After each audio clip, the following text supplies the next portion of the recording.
अब देखो, हम इतनी यात्रा करते हैं, दीक्षा ली है जिन्होंने, रोज ध्यान साधना करते हैं, अब स्रोत ज्यादा दूर नहीं है। उद्गम जो हम सबका उद्गम है, ईश्वर अंश जीव अविनाशी, स्रोत ज्यादा दूर नहीं है। और बापू हमारे साथ है, बापू जी का आशीर्वाद हमारे साथ है। वे चाहते सब झोली भर ले, निज आत्मा का दर्शन कर ले, तो स्रोत कहां दूर रहा, उद्गम। और गुरुदेव चाहते हैं, वे चाहते,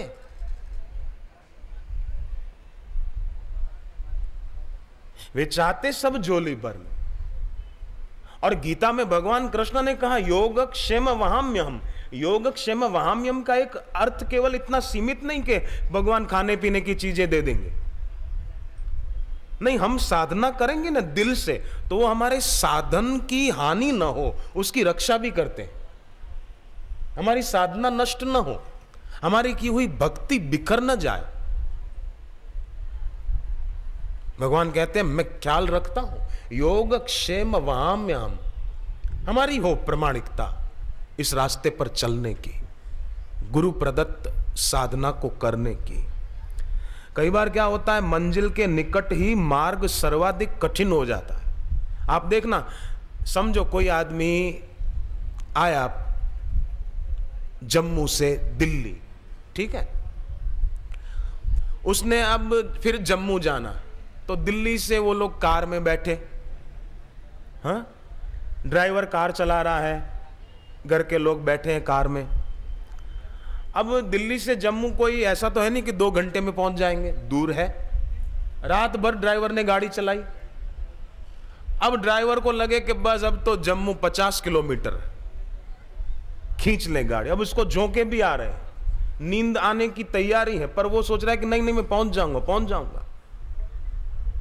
तो कठिन हो गया ना, मंजिल निकट आते आते मार्ग कठिन हो गया, पर सजाग नहीं रहा तो एक्सीडेंट कर दिया, और किसी को चोट लगी, किसी को फ्रैक्चर हुआ, किसी को टांके आ गए, कोई गंभीर रूप से घायल हो गया। तो कई बार मंजिल के निकट ही मार्ग बड़ा कठिन हो जाता है, और उस समय कई विचलित हो जाते हैं। कितने ही बड़े थके फिसले, कुछ आगे गए, संभल न सके। ये प्रेम पंथ ऐसा ही है, इसमें सब कोई चल न सके। वो भक्त पहुंच पाता जिसको ये मन की माया छल न सके। जो भोग सुखों का त्यागी है, प्रभुता से पूर्ण विरागी है, वो भक्त पहुंच पाता जिसको ये मन की माया छल न सके। मन की माया, ये मैं हूं, ये मेरा है। मन मरे न माया मरे, मर मर गया शरीर, आशा तृष्णा ना मरी, कह गए दास कबीर। तो ध्यान मूलम गुरु मूर्ति, इसके द्वारा अलौकिक अनुभवों की वर्षा होने लगी। इंद्रियों के लिए पूर्णतया अबूझ अनुभूतियों के द्वार खुलने लगेंगे। जैसे सूर्य के साथ प्रकाश आ जाता, अभी तो सूर्योदय पूरा नहीं भी होता है ना, तो भी प्रकाश अवनी पर छा जाता है, चारों तरफ उजाला उजाला हो जाता है सूरज उगने के पहले ही। तो जैसे सूर्य के साथ प्रकाश आ जाता है, व्यक्ति के साथ उसकी परछाई आ जाती है, ऐसे ही ज्यों ही ध्यान दृढ़ हुआ, गहरा हुआ, त्यों ही सुख और शांति आने लगती है, खुशियां आने लगती है, प्रसन्नता बढ़ने लगती है, निर्भयता बढ़ने लगती है।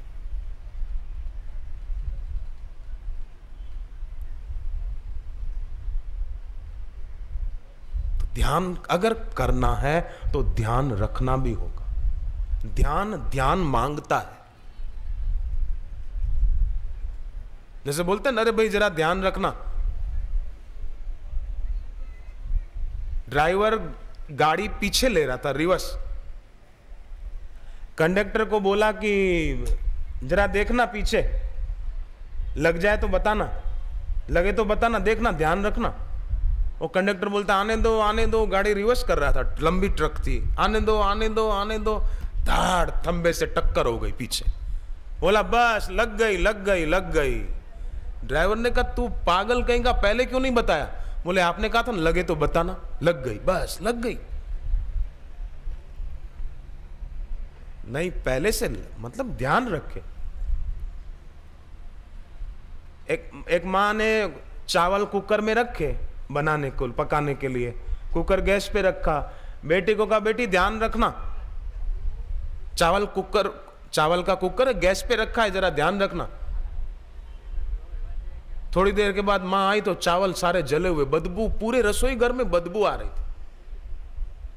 मां ने कहा तूने ध्यान नहीं रखा? बोले ध्यान रखे लो, गैस चालू है, कुकर पड़ा है उसके ऊपर, मैं ध्यान रखे देख रही हूं यहां से। अब ये ध्यान रखना, मतलब टाइम से 1-2 सीटी बजे कुकर की, गैस बंद कर दो, चावल पक गए। ध्यान रखना, तो मैं देख रही हूं कि गैस चालू है, बराबर चल रहा है, कुकर में चावल, ध्यान रख रही हूं। ये मतलब नहीं, ध्यान रखना, खूब ध्यान रखना। कोई भी अनुभव हो तो उन अनुभवों में अटकना नहीं है। कोई संसार में कोई काम हो गया, जैसे कई लोगों के कई सांसारिक कार्य सिद्ध हो जाते हैं, ध्यान साधना करते हैं तो निसंतान है, संतान प्राप्ति हुई, आर्थिक परेशानियां हैं तो वो दूर हो गई, काम चल पड़ा, कर्जा उतर गया, आदि आदि, ये कईयों के अनुभव है ना। कौटुंबिक कोई परेशानियां थी, पारिवारिक, वो दूर हो गई। इसीलिए फिर से प्रार्थना करूं, ध्यान में गहरा उतरना है तो कार्य में लगे हुए श्वास के प्रति सजाग रहना, हो सके तो पूरा। भोजन करते हुए स्वाद के प्रति सजाग, और नींद के समय निद्रा के प्रति सजाग। बेहोशी की नींद न सोए। अलार्म पूरे घर का माहौल खराब कर दे, ऐसा भी नहीं होना चाहिए। अलार्म, कई लोग, मुझे बड़ा आश्चर्य लगता है, जिनको जागना ही नहीं तो अलार्म सेट क्यों करते हैं? 3:30 का कर देंगे। बड़े आए ब्रह्म समाधि लगाने वाले, 3:30 का अलार्म सेट कर देंगे, बजता रहे, P P P P P P P P. मानो वे बड़े पुण्य आत्माएं दूसरों को जगाने का काम कर रहे हैं। दूसरे जागो, मैं नहीं जगूंगा। खैर, तो ये ध्यान में जिसको गहरा उतरना हो उनको इन बातों का ध्यान रखना जरूरी है। छोटे मोटे अनुभव हों तो उनमें अटक मत जाना कि बस ये तो बहुत हो गया, आपने तो ये ठीक हो गया, ये काम धंधा हो गया, ऐसा हो गया, सब ठीक है, बढ़िया है। अटकना नहीं। गौरी शंकर के शिखर पर पहुंचने से पहले छोटे छोटे शिखरों से गुजरना पड़ता है। ये सफलताएं भी आती जाएगी, पर इसी में संतोष मत मान लेना और आगे बढ़ते जाना है। ध्यान में कई बार क्या होता है कि दिव्य प्रकाश के साथ कई विचार भी आते हैं, इधर उधर के, हो सकता है आए, और आते हैं, कई बार आते हैं। तो उस समय क्या करना कि उनके बारे में सोचना मत। कई बार क्या होता है कि हम ध्यान करने बैठे और कोई विचार आया इधर उधर का, तो उसके बारे में हम सोचना शुरू कर देते।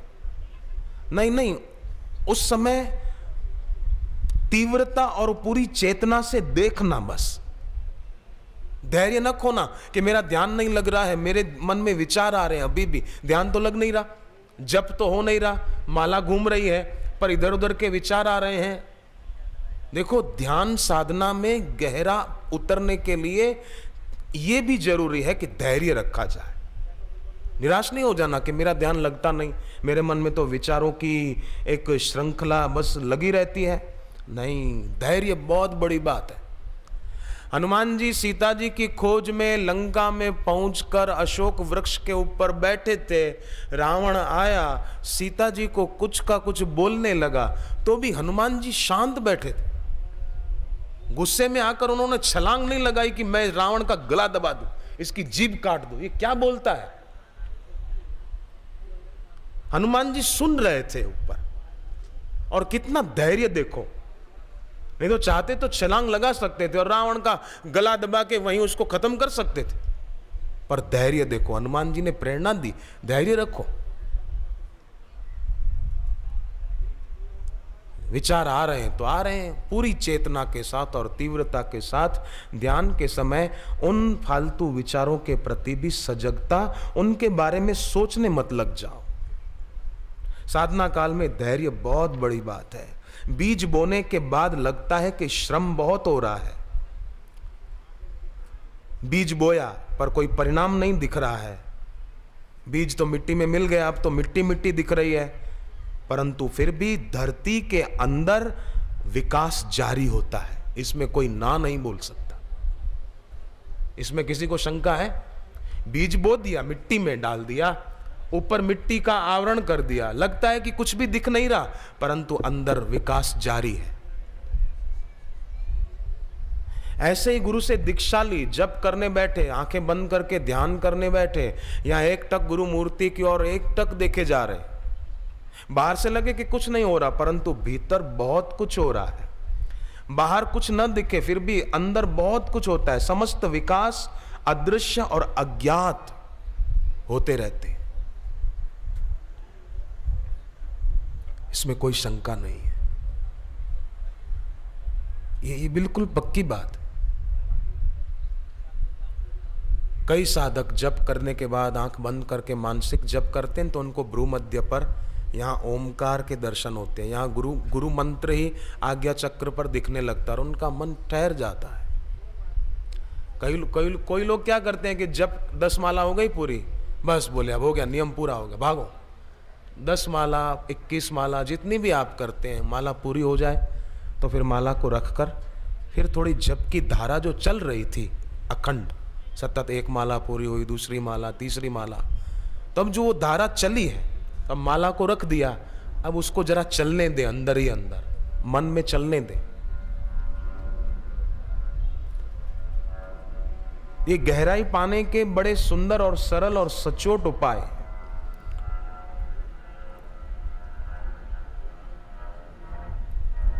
किसी किसी साधक को जब ध्यान के समय समझो झोंका आ जाता है तो भी डरो मत। आप तो बैठे, आप जब बैठे तो आपने ये नहीं सोचा था कि मेरे को झोंका आए, आप तो बैठे थे ध्यान करने के लिए, जप करने के लिए, पर झोंका आ गया तो वो आगंतुक है, आया तो जाएगा, आपको क्या। आप एक बात बताओ मेरे को, समझो किसी का घर द्वारका में या दिल्ली में कहीं भी किसी भी शहर में ग्राउंड फ्लोर पर है, नीचे ही घर है, तो गली में कहीं कुत्ते घूमते रहते हैं, कहीं कोई कुत्ता घूमता घूमता आ गया और आपका जो ग्राउंड फ्लोर पर घर है दरवाजा खुला देखकर वो घुस आया तो क्या कुत्ता मालिक बन गया क्या? आप क्या करते, उठाते डंडा या तो ताली पीटते हैं, वो भाग जाता है कुत्ता। ऐसे ही कोई फालतू विचार रूपी कुत्ता हमारे अंदर प्रवेश करने लगे तब हम भी ओम ओम ओम की गर्जना कर दे, उसको भगा दे। उसके बारे में सोचे क्यों? घर में कुत्ता आ जाता है तो थोड़ी सोचते कि अच्छा कुत्ता आ गया अब क्या करें, ऐसा थोड़ी करते हैं। ओ हट। आप कभी बैठे हैं घर पर, दूसरी तीसरी मंजिल पर आपका घर है, चौथी मंजिल पर, और खिड़की पर आ गया कौवा और आप पढ़ाई कर रहे हैं, आपका कॉलेज में परीक्षाएं, आपको पेपर देने जाना है और कौवा कांव कांव कांव कांव आपको डिस्टर्ब कर रहा है, तो आप क्या करते हैं? आप तुरंत ऐसा करते तो उड़ जाता है ना, दौड़ते थोड़ी उसके पीछे, ठहर तू जाता है कि नहीं जाता कौवे, ऐसा थोड़ी करते हैं। उड़ जाता है, भाग जाता है। ऐसे ही हम ध्यान में बैठे, विचारों की धारा कोई चले तो उसके जुड़ने की जरूरत नहीं है। एक महात्मा थे ना, वो ध्यान करने बैठते, जब करने बैठते कोई इधर उधर के विचार आते ना, डंडा रखते थे और जैसे कोई मन में फालतू विचार आया, डंडा जमीन पर पछाड़ते थे, जोर से खटखट करते थे, तो उनका नाम ही लोगों ने खटखटा बाबा रख दिया था। बैठे बैठे बस ध्यान करते, कोई इधर उधर का विचार मन में आया, जोर से डंडा पछाड़ते, सावधान, ध्यान की गहराइयों में उतर जाते। और पर लोग क्या करते हैं, बैठे ना तो मन में एक विचार चला, दूसरा चला, उससे जुड़ जाते हैं, फिर उसी को देखते रहते हैं और फिर धीरे धीरे गर्दन भी झुक जाती।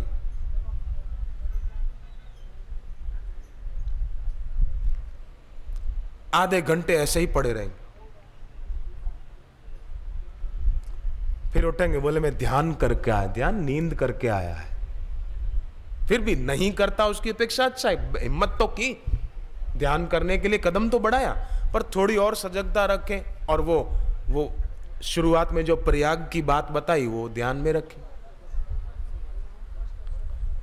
और अपने गुरुदेव का विधिवत पूजा करके, उनका हृदयपूर्वक सुमरण करके फिर बैठेंगे तो विशेष आनंद आएगा। और होश पूर्वक श्वास पथ को देखें। जो व्यक्ति जागृत अवस्था में याद रखता है कि हम जो देख रहे हैं वो सब स्वप्न है, तो वो धीरे धीरे स्वप्न में भी जानने लगता है कि जो दिख रहा है वो सत्य नहीं है। जागृत को सत्य मानते हैं, इसी कारण स्वप्न भी सत्य दिखाई देता है। और स्वप्न दोष प्रदर रोग की बीमारी जवानों को, कईयों को हो जाती है। तो जितना हो सके जागृत में भी ध्यान रखें। बापू जी का सत्संग बार बार कैसेट के माध्यम से, वीसीडी के माध्यम से सुने। ईश्वर की ओर मन को सीख, समता साम्राज्य, ये जो अपने आश्रम की पुस्तकें हैं, सत्संग की साहित्य है, इसको पढ़े।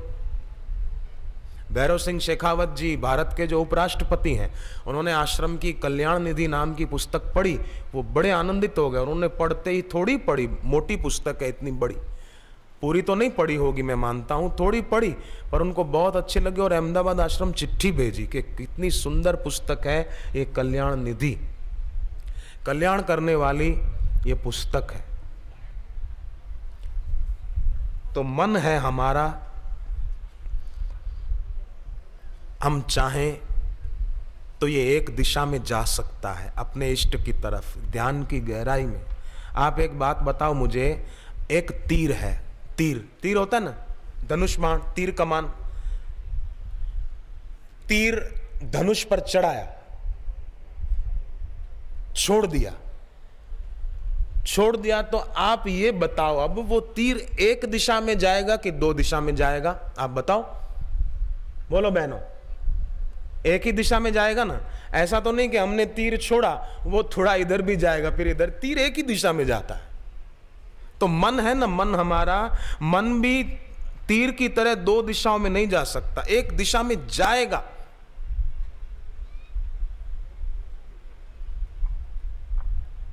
नहीं शब्द अपनी डिक्शनरी में से निकाल दो, नहीं नहीं नहीं नहीं, पॉजिटिव थिंकिंग होगा नहीं, कैसे होगा? हम उन गुरुदेव के शिष्य हैं जो पूरी रात ध्यान करते हुए बीत गई। मैंने कई बार वो पंक्तियां गाई है, मुझे बहुत अच्छी लगती है। मीलों पीछे छोड़ा मंदिर, गए घोर जंगल के अंदर, घने वृक्ष तले पत्थर पर बैठे ध्यान निरंजन का घर। रात गई प्रभात हो आई, बाल रवि ने सूरत दिखाई। प्रातः पक्षी कोयल कूकंता, छूटा ध्यान उठे तब संता। पूरी रात बीत गई, पूरी रात बीत गई। प्रातः पक्षी कोयल कूकंता, छूटा ध्यान उठे तब संता। ध्यान में मन नहीं लगता तो इन पंक्तियों का पाठ करें। और दूसरी वो पंक्तियां, ध्यान का स्वाद लगा तब ऐसे रहे न मछली जल बिन। बस एक पंक्ति, एक पंक्ति मन में गुनगुना ले, ध्यान का स्वाद लगा तब ऐसे। हमारे गुरुदेव के बचपन में ऐसा था, तो अभी हम बच्चे थोड़ी हैं, शरीर की अवस्था तो बड़ी हो गई ना।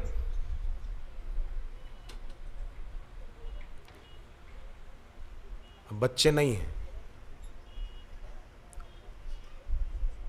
एक विज्ञानी कहा करते थे, उस विज्ञानी का नाम अल्फ्रेड विने। वो विज्ञानी ने कहा कि मनुष्य की शारीरिक और मानसिक उम्र अलग अलग होती। कई बार ऐसा भी होता है, 25 साल की उम्र के व्यक्ति का मन 9 साल का हो सकता है। जैसे कई लोग 55 के हो जाते हैं पर बचपन नहीं जाता। बचपना नहीं जाता। माँ डांटती है बेटी को, बेटी तू बड़ी हो गई, तू बच्ची नहीं है, शादी करके जाएगी, हमारा नाम बिगाड़ेगी तू ससुराल में। अब बेटी को होता है कि माँ मेरे को डांटती, माँ डांटती नहीं है, माँ सिखा रही है कि गलती निकाल दे। बेटी को हो कि माँ मेरे को डांटती रहती है, माँ मेरे को डांटती रहती है, ऐसा नहीं है। और माँ भी थोड़ा ख्याल रखे, खाली डांटे ही नहीं, प्यार भी दे। सास भी ख्याल रखे, अपनी बहू को इतना प्यार दे कि बहू अपने मायके का टेलीफोन नंबर, मोबाइल नंबर सब भूल जाए। और बहू अपनी सास को इतना प्यार दे, इतना प्यार दे, इतना आदर दे, इतना सम्मान दे कि सास अपनी बेटी का टेलीफोन नंबर और मोबाइल नंबर सब भूल जाए, उसको बहू ही बहू दिखे। गुजराती में बोलते हैं, जहां जहां नजर मारी पड़े यादी भरी छे आपनी। उसको अपनी बहू दिखे, उसको बेटी ना दिखे, उसको बेटी की याद ना आए। जिसके घर में सास और बहू के बीच झगड़ा ज्यादा होता ना, तो सास और बहू का एक फोटो हो साथ में खिंचवाया हुआ, अच्छा हंसता हुआ दोनों का साथ में, वो फोटो दक्षिण और पश्चिम के कोने पर लगा दे, दोनों का, सास बहू का प्रेम दर्शाता। ना हो तो एक खिंचवा लेना, इसमें क्या खर्चा थोड़ी लगेगा। फोटो दोनों का साथ में खिंचवा कर दक्षिण और पश्चिम की दीवार पर लगा दें, सास बहू का प्यार बढ़ने लगेगा। अपने परिवार में, घर में ऐसा एक क्रम बनाया जाए कि घर में अगर कभी संघर्ष हो भी ना, तो तकरार ज्यादा देर टिके नहीं, फिर साथ में बैठकर सब रोटी खाएं प्रेम से।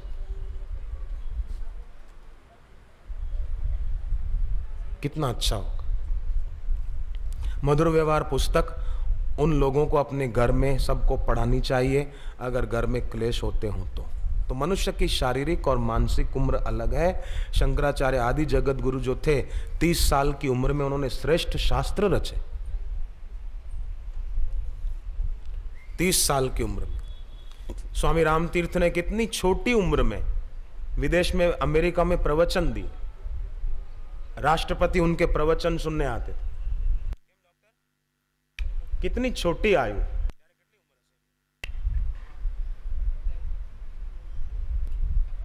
अल्प आयु में। फिर अमेरिका में उनको एक अमेरिकन व्यक्ति ने एक ड्रेस भेंट किया,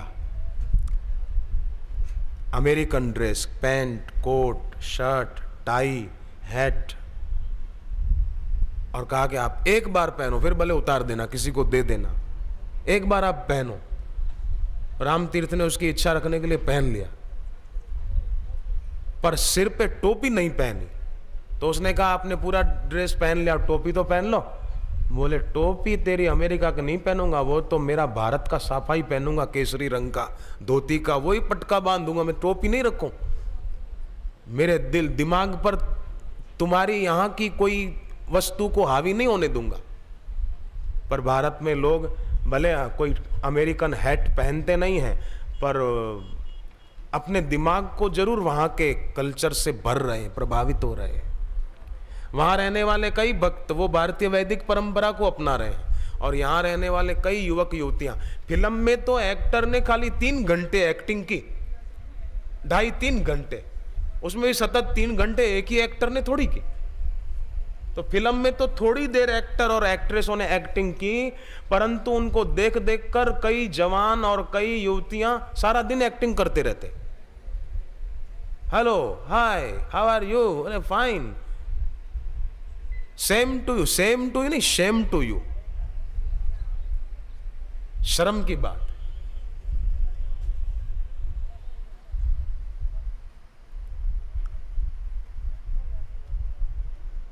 मधुर व्यवहार, जीवन विकास, ये सब पुस्तकें पढ़ने जैसी है, बच्चों को भी पढ़ाने जैसी है।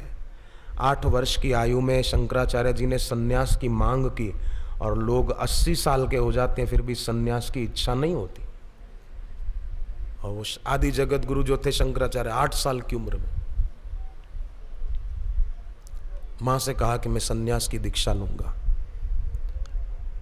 भगवान बुद्ध कहा करते थे कि अल्पश्रुत व्यक्ति बैल की तरह बढ़ता है शरीर से, उसकी प्रज्ञा नहीं बढ़ती, बुद्धि विकसित नहीं होती। बैल की शारीरिक और मानसिक उम्र एक ही होती है, भैंस की भी। पर मनुष्य, भगवान गीता में कहते हैं, क्षिप्रम ही मानुजे लोके सिद्धिर्भवति कर्मजा। मनुष्य कर्म के द्वारा सिद्धि पा सकता है इस मनुष्य शरीर को पाकर। तो अल्पश्रुत नहीं बनना चाहिए। अल्पश्रुत माना गुरु के वचनों को सुनने की कला सीखनी चाहिए।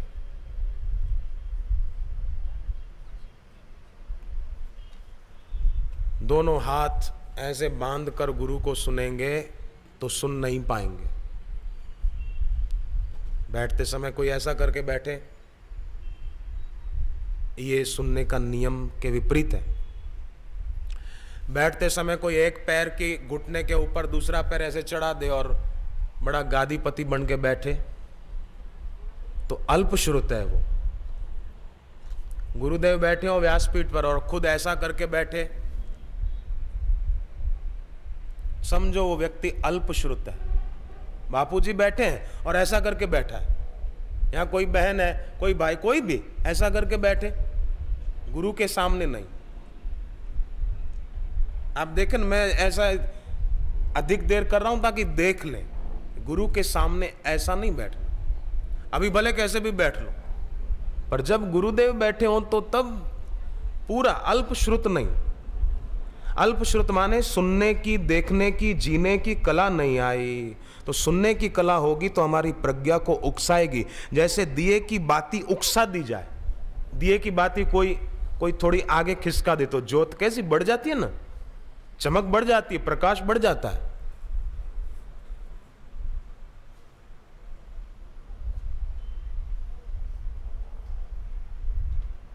उकसा दी जाए। संयम का नाश कोई व्यक्ति अपने जीवन में करता है तो व्यक्ति अल्पश्रुत रहता है, उसको सुनने की कला नहीं आती, सुन नहीं पाएगा। इसलिए संयम भी हो, प्रयत्न पूर्वक अपने संयम की रक्षा करनी। संयम केवल एक ब्रह्मचर्य के विषय में ही नहीं, खान पान के विषय में, वाणी के विषय में, हर इंद्रिय का संयम। संयम के नाश से मानसिक उम्र विकसित नहीं हो पाती, और अगर संयम किया, ऊर्जा को संग्रहित किया तो प्रज्ञा को बल मिलेगा। इसलिए कुंडलिनी योग की साधना में भी संयम को बड़ा महत्व दिया जाता है और उसमें तरह तरह के प्रयोग होते हैं। उन प्रयोगों के द्वारा ये साधना करने वाले साधक अपने संयम की बड़ी यत्नपूर्वक रक्षा करते, अपनी ऊर्जा को संभालते हैं और बहुत ऊंचे उठते हैं। ऐसे ऊर्जावान साधकों को भले बाहर से नहीं दिखेंगे लाल लाल और मोटे ताजे, बाहर से दुबले पतले। राजचंद्र स्वामी थे ना, महात्मा गांधी के गुरु, आप उनके शरीर की हड्डियां गिन सके, इतना उनका दुबला शरीर था। कोई ऐसा नहीं कि कोई बहुत मोटा ताजा है, लाल टमाटर जैसा दिख रहा है और ये पक्का ब्रह्मचारी है, नहीं। राजचंद्र स्वामी कितने संयमी थे। पर आप देखो उनका फोटो मैंने देखा, शरीर की आप हड्डियां गिन सकते हैं कितनी है, ऐसा उनका दुबला शरीर, पर बड़े संयमी। महात्मा गांधी ऐसे ही क्यों मानेंगे किसी को? गांधी जी बहुत उनका आदर करते, उनको गुरु मानते थे। इसलिए इसमें कोई वजन बढ़ गया, मोटा ताजा देखे बड़ा सही नहीं। वजन न बढ़े, भजन बढ़ना चाहिए। भजन बढ़ेगा तो वजन अपने आप घटेगा। बाकी कई लोग वेट घटाने के लिए क्या क्या करते हैं, अरे भजन बढ़ाओ ना, वजन अपने आप घट जाएगा। वजन बढ़ाते नहीं, वजन घटाने के लिए सारी झंझटें, हेल्थ क्लब में जाओ, इधर जाओ उधर जाओ, ये दवाई खाओ ये दवाई खाओ। भजन बढ़ा दो बस, वजन अपने आप काबू में आ जाएगा। नहीं कैसे आएगा?